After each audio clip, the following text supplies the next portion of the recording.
Welcome to Domino Theory, the podcast about politics, media, and business in a tumultuous world. Today, we're pleased to be joined by Neil Patel, the co-founder and CEO of Tucker Carlson Network, on which Tucker draws out remarkable voices in interviews you won't see elsewhere.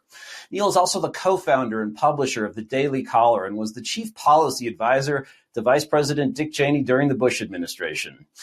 I read the Daily Caller every day, and so should you. They do such a good job that they were categorized by Wikipedia, whose bosses are pinkos, as a deprecated source, meaning they can't be cited in Wikipedia articles.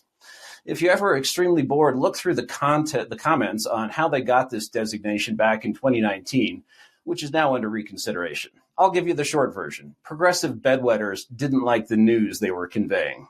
Incidentally, the same group of Wikipedia editors think that China Daily, NBC, and the New Republic are reliable sources, among other left-wing outlets. These are reasons why Neil is a great guest for a discussion about the state of the media as the dust settles from the 2024 elections.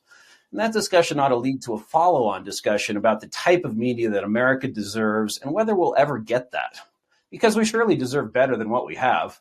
Some of us are actually old enough to remember when members of the liberal media denied that the media was biased in favor of the left. You'd say CNN was the Clinton News Network. They would retort that, for example, CNN had Pat Buchanan on its air, and that CNN reporter Bernie Shaw, one of the moderators in a presidential campaign debate in 1988, posed a brutal question to Democrat nominee Michael Dukakis about whether he'd still be against the death penalty if his wife were raped and murdered. His wimpy response was one of the many nails in Dukakis' political coffin. You'd respond that the stories the media chose to focus on were the proof of bias, even if those stories solicited comment from both sides. When a bumper sticker turned up in 1992 that said, "Annoy the media, re-elect Bush," it was dismissed as delusion. But all that is ancient history now. It isn't hard at all to prove media bias because they no longer deny bias. They're proud of it. They tout it. They openly claim the public is too stupid to sort fact from fiction. And it is they who must do this. They must fact check. They must provide context.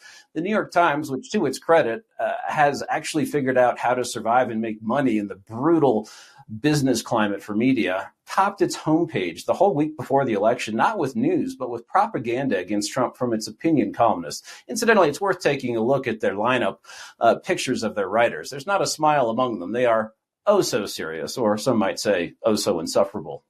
But let's focus on the business side of the media. There's a joke that when Fox News was launched in 1996, its boss, Roger Ailes, and owner Rupert Murdoch had discovered an obscure, underserved demographic called half of America. Appealing successfully to this group with a near monopoly gifted by the rest of the media brought vast profit and profitability that continues to this day. Many suspected that this success would prompt a copycat response from some of the rest of the media, but that didn't happen. The three incumbent TV networks from the last century, along with government-funded PBS and NPR, best known in the business as Nicaraguan Public Radio, along with scores of internet properties, is just as biased for the left as ever. In some cases, as with the New York Times, this is good business, but in other cases, it is not. Many conservatives seem to think the free market will solve this eventually, but the reality is that almost every paper in America is anti-MAGA. That includes the supposedly conservative Wall Street Journal, which is run by foreigners.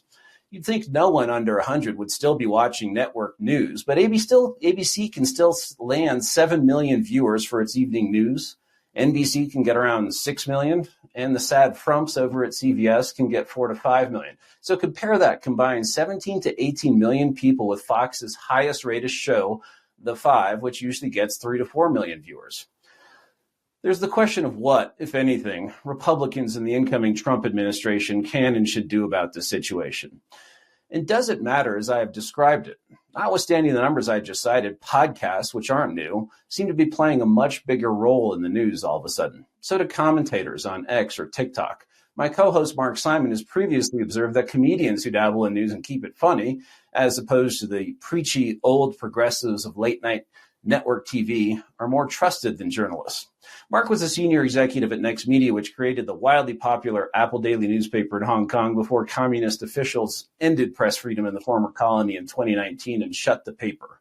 Mark's boss, Jimmy Lai, is on trial for sham national security charges because his newspaper published things the communists didn't like. There was even an effort to deprecate it on Wikipedia, just like the Daily Caller.